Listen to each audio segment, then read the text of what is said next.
रायबरेली में समाजवादी पार्टी के राष्ट्रीय अध्यक्ष अखिलेश यादव के निर्देश में वैश्य समुदाय को एकजुट करने के लिए निकाली गई यात्रा के तहत संयोजक मुकेश साहू पहुंचे। इस दौरान उन्होंने भाजपा सरकार पर जमकर हमला बोला।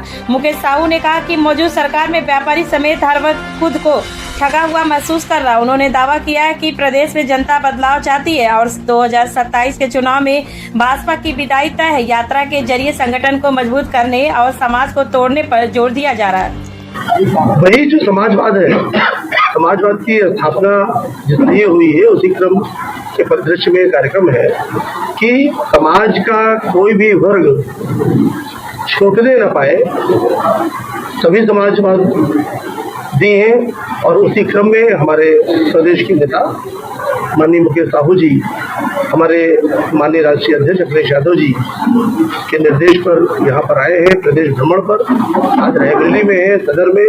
तो जो वैश्य समाज है, जो व्यापारी समाज है, उसकी परेशानियों को सुन रहे हैं और उनका समाधान समाजवादी पार्टी की जब सरकार बनेगी तो कैसे होगा, उसी परिचर्चा को लेकर हम लोग यहाँ पर बैठे। आप एक शिक्षा क्षेत्र के बड़े जानी मानी पहचान है रायबरेली की। इस सरकार की शिक्षा नीति को किस तरह आप देखते हैं? इस सरकार की शिक्षा नीति को हम इस तरह देख रहे हैं कि विद्यालय बंद हो रहे हैं, प्राइमरी स्कूलों को बंद करने की साजिश हो रही है। और इसकी सबसे बड़ी नीति को मैं ये देख रहा हूँ कि गांव-गांव, गली-गली, मोहल्लों मधुशाला खुल रही है, पाठशालाएं बंद हो रही। मेरा नाम मुकेश साहू है।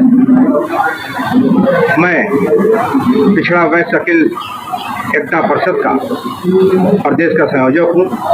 अपने नेता श्री अखिलेश यादव जी का संदेश मैं लेकर निकला हूँ। लगभग 22 जिलों में मेरी यात्रा जानी है। प्रथम चरण में मैं 5 जिले में अभी जा रहा हूँ।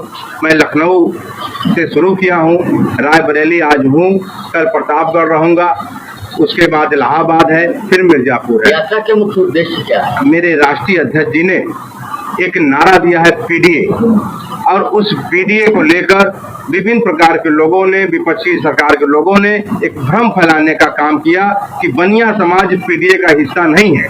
मैं अपने बनिया समाज को यही बताने के लिए निकला हूं कि बनिया समाज पिछड़े जाति में आता है, जिसमें साहू है, मुदनवाल है, चौरसिया है, स्वर्णकार है, जायसवाल है, कसौदन है, वर्मा है।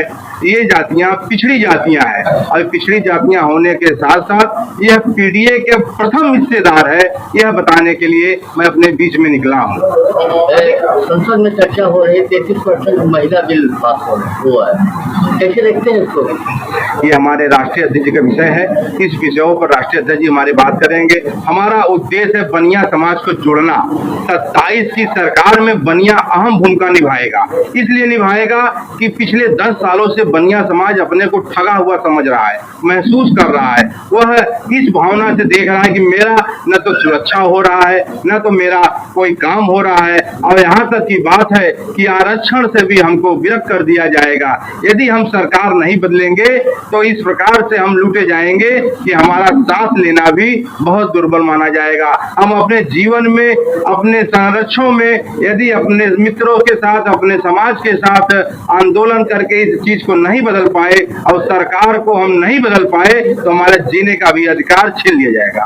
अभी स्वामी प्रसाद मौर्य ने एक बयान दिया कि पीडीए में उनका स्पष्ट ही नहीं है कि कभी कहते पी से पंडित है, कभी डी से डिम्पल कह देते हैं, तो इस पे स्पष्ट ही नहीं है समाजवादी पार्टी की विचारधारा। उस पे क्या? हमारे राष्ट्रीय अध्यक्ष जी ने कहा है पीडीए हर समुदाय का है। जो पीड़ित है वो भी पीडीए है, जो पिछड़ा है वो भी पीडीए है, जो अल्पसंख्यक है वो भी पीडीए है, और जो समाज के मुख्य धारा को बदलना चाहता है, वह समाजवादी के साथ रहना चाहता है, वो भी पीडीए है। तो पीडीए पत्रकार भी हमारा पीडीए है, और पीडीए ही जाके 27 में बदलाव करेगी और उत्तर प्रदेश सरकार को बदलने का काम करेगी। और अपने नेता जो सामाजिक न्याय की लड़ाई लड़ रहे हैं, लोकतंत्र की लड़ाई लड़ रहे हैं, संविधान बचाने की लड़ाई लड़ रहे हैं, वो अखिलेश यादव के साथ पूरा पीडीए समाज जाने को तैयार है।